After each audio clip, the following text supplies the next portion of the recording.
Okay, so we're going to dip right into this, ladies and gentlemen, and what we're going to do here is go over this new EIDL advance for small business continuity, adaptation, and resiliency. It's the section 331. It's the targeted EIDL advance. It's kind of new. I'll just highlight that for you right here. This is the new bill that was passed. Thank you, everybody. Thank you. Yep, we did it. Good job, everyone. And but we're going to go over this with a fine-tooth comb now, just in case you have any questions about any of the fine print. Here we go. And we encourage everybody to like and subscribe if you're interested in this. If this is your gig, give us a good like there. That'd be great. Here we go. Section 331 of Okay, get that out of the way. Section 331. Targeted EIDL advance for small businesses, continuity, adaptation, and resiliency. Definitions in this section. 1. Agricultural enterprise. The term agricultural enterprise has the meaning given the term in Section 18B of the Small Business Act of 15 U.S.C. 647. Oh, wow. This is going to be so simple, guys. What's that? Okay, well, let's find out what that section is. That is... Here we go. 18B, here we are, using this right there. It is, I know it's harder for you guys to see that, but I'm going to have to read it, and you're going to have to trust me that I'm reading it correctly. Agricultural enterprises means small business concerns engaged in production of food and fiber, ranching, and raising livestock, aquaculture, and all other farming and agricultural related industries. Okay, everybody got that? Great. Okay, we just passed section 1. That was the definition of agricultural enterprise. Great. And we just read that. Explained. Check. Okay, covered entity. The term covered entity means an eligible, let me scroll up a little bit for you guys. The term covered entity means an eligible entity that applies for a loan under Section 7B2. Okay, I guess we have to go find out what Section 7B2 is. 7B2 Economic Injury Disaster Loan. That is the Economic Injury Disaster Loan. Okay, are you guys part of that? Okay, then you're good. And if you applied under the section of 7B2, which is the covered period was January 31st, 2020. It was after that, before December 31st, 2020. This applies to you. That's you. You qualify for that. Okay, applies for a loan under the section 7B2, the EIDL, Economic Injury Disaster Loan. Applies for a loan under the of Small Business Act 15 U.S.B.C. 636B2. Okay, let's go find that. We go back to the table of contents. So basically, they're not going to be able to use your loan as if you got the loan or if you didn't get the loan or how much you got from the loan as a criteria to this grant. This is totally separate. Okay. So you applied under the loan under this this act, 72B. Yep, that was the EIDL grant. We could probably write that. 72B is basically the Economic Injury Disaster Loan. I can't spell with this very well. Okay, there we go. The EIDL, 72B. Small Business Act 15, that's the one we just read. During the covered period, including before the date enactment of this act. Yay. Okay, we got past that. Now, there's only about 500 more pages to go. Don't worry, I've read it 3 times. We'll be able to go through it kind of quick. Okay, next. This is the one. Next is, let's highlight that, is located in a low-income community. That's going to be a lot of people interested in this text right here. This is the text that a lot of people are going to be like, dude, I don't make it. I live in a pretty decent community. My house is in a good community. For those sole proprietors who maybe operate in a lower end community, who knows? to those who actually have a building in a lower end community, brick and mortar. This is the one that it looks like they could probably stumble quite a few people on. It's located in a low income community. That's going to take a lot of the people who were really expecting this loan, needing this loan, and it's going to cancel them out, or so they think it's going to cancel them out. This is like the King Kong of maybe you're not going to get the loan for a lot of people. Some people will get it right away. Some people, if you live in a low income or your business is in a low income neighborhood, then that's fine. You probably don't have to listen to what I'm going to be saying for the next 10 to 15 minutes. You're not located, if you are a sole proprietor, independent contractor, not located in a low income community, then you're going to have to, how can I put this?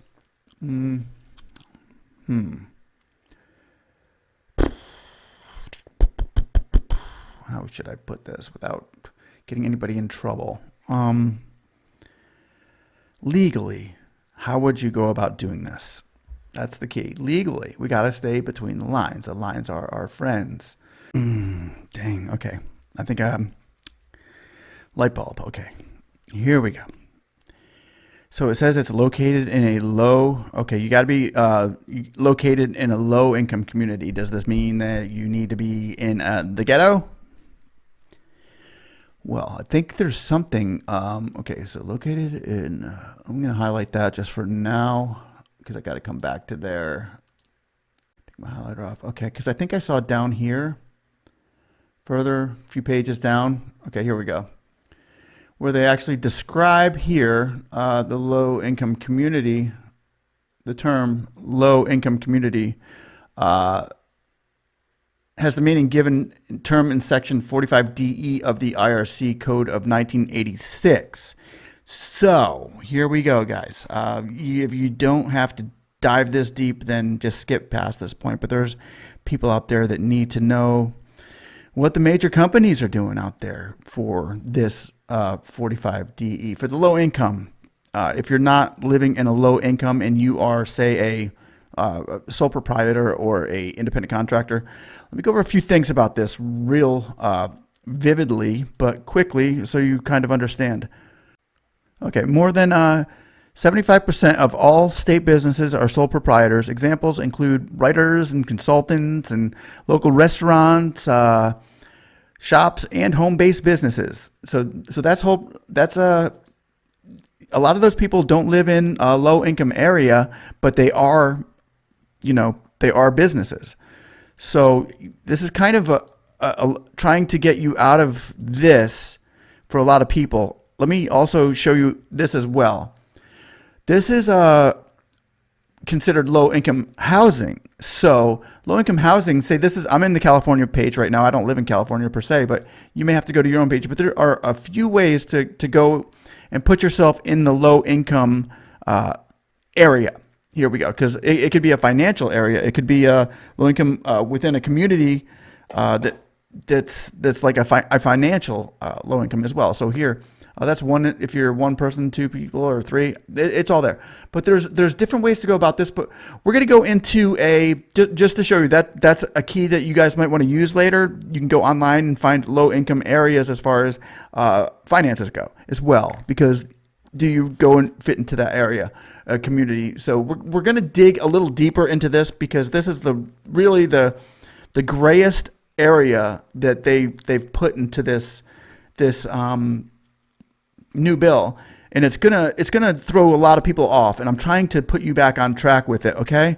Because there's going to be a lot of questions about this. Maybe the main question that people are going to have is this, and I'm going to be able to hopefully give you clarity on it. Low-income community, the term low-income community has the meaning given to term in section 45DE of Internal Revenue Code of 1986. Okay, E, right there. Low-income community. Here is what you guys want to know. It's not. I hear people out there saying, "Oh, my business is in a low." If your business is not in a low-income community, me Kevin said that today, and I'm thinking, you know what? That's not completely accurate, brother, but nice try. I have total respect for him. However, a low-income community does not mean your business has to be inside of a low-income community. Low-income community, as far as Section 45DE goes, is quite a few things. Let's find out if you're in there. Here we go. In general, the term low-income community means any population consensus tract if A, poverty rate for such tract is at 20%, B, in the case of a tract not located within the metropolitan area, the median family income for such tract does not exceed 80% of statewide median family income. So there, now if you put yourself, if your income is 20% below statewide, that's why I showed you that income sheet earlier. If you're 20% below statewide family income, then you would fit into this bill. Once again, I'm going to put that up there. That's why I showed you this. What is considered low income?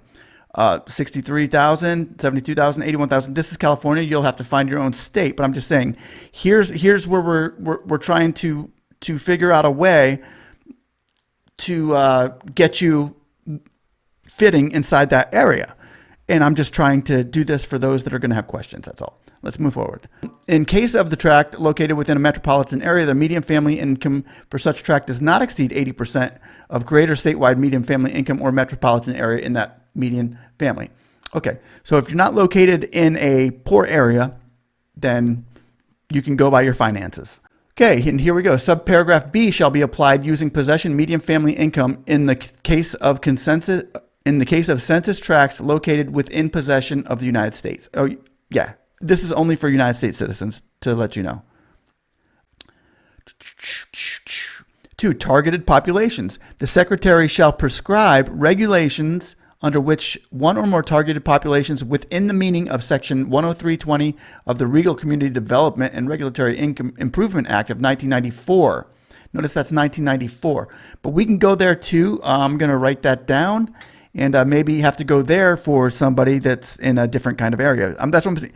There's a lot of areas we can go to meet this requirement if it must be. Section 10320 of the Regal Community Development Act and Regulatory Improvement Act of 1994, 12 U.S.C. 470220, may be treated as low-income communities.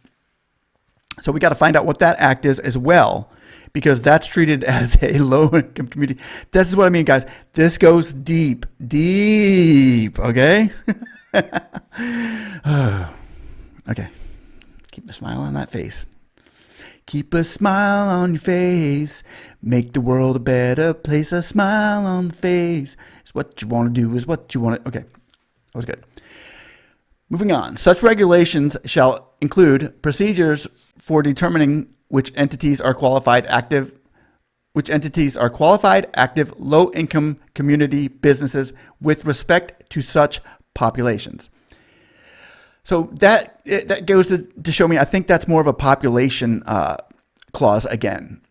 So if you live in an area with not a lot of people, this is looking like you're in. Another good way to do this, huh? I mean, that's what I mean. There's so many different ways. Areas not within census tracts. Okay, so there we go. Areas that are not within those tracts. In case of an area is not tracted for population consensus tracts, the equivalent county divisions as defined by the Bureau of the Census for purposes of defining poverty areas shall be used for purposes of determining poverty rates and median family income. Okay, so we have to look for that. We would have to look into the census tract, the equivalent county divisions, what they would define it as. So we'd have to go deeper into that for the purposes of defining poverty in that area. So it's another area clause. So, hey, well, you see, my neighborhood, my square, let's say my per mile, I'm in a a big neighborhood that has a lot of, money in it. But there's a shack in the middle of the street, and I happen to live in that shack in the middle of the street. So you're doing the consensus off of the wrong, you're using the wrong calculations for my needs, to fit my needs. So that one right there, that number 3, that can help some people in that area. There's more. There's so many places you can go. Okay. 4, tracts with low population. A population census tract within the population of less than 2,000 shall be treated as a low income. So if you live in an area that has less than 2,000 people, automatically low income. Population census tract with a population of less than 2,000 people. If you do business, guys, if you have like say a food truck, and your business, you usually set up shop in a population on a major highway, a major road, but it's in a low populated area. I mean, that might count too. I don't know. You might get a lot of traffic there, but you're still your business is in a low populated area. Okay, we're just going to keep moving along. There's things, the things that you can do. A population census tract with of less than 2,000 shall be treated as low-income community for purposes of this section. If such tract A is within empowerment zone, the designation of which is in effect under section 1391 and B. So we have to go look at section 1391, and B is contiguous to one or more low-income communities, determined without regard to this paragraph.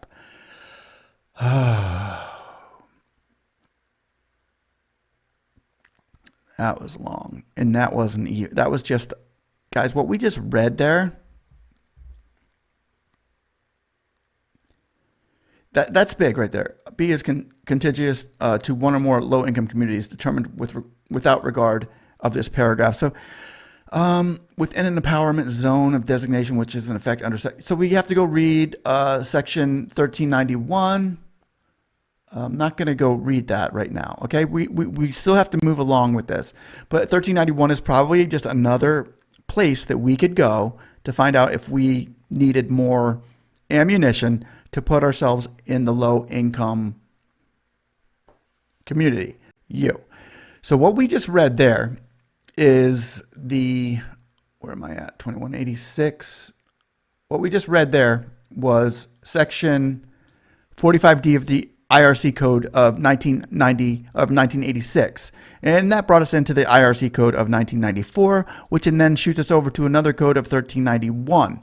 So we read a little bit about the term low income community. Here's what I want you all to get with this. I want you to get that when we go, let me go back to where we were at, because we're just basically on the second sentence here, people. Okay, this is basically we're still in section A. I've only read we're still on the first page. We're not even out of the first page yet. But that's what I wanted you to get for as far as is located in a low income community. I should just make this a video, because what's happening here is I can see if I was to go over every single detail about this right now, it would be a very, very, very long script. So what I'm going to do is I'm going to make separate videos of the bill for your EIDL grant. That way it will take you through it in case the SBA comes back at you and says, well, you don't qualify because of this. Because to really write somebody off easily, this is a sentence that could do that.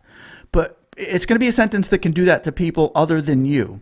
Because what's going to happen here is you're going to be able to go into this low income community and say, hey, literally I qualify because I can go to subsection 1331 of the 45D of the 1986 Act and get the information that you need saying I do qualify for this. So take this and give this one to reconsider this back to bring this to your supervisor. This is what I'm trying to do is give you guys more information to not only say, yay, we got the grant, but for those of you who say, boo, for some reason they didn't give it to me. What's the reason? Because it says in this also that they have to supply you with a reason you were denied of the grant.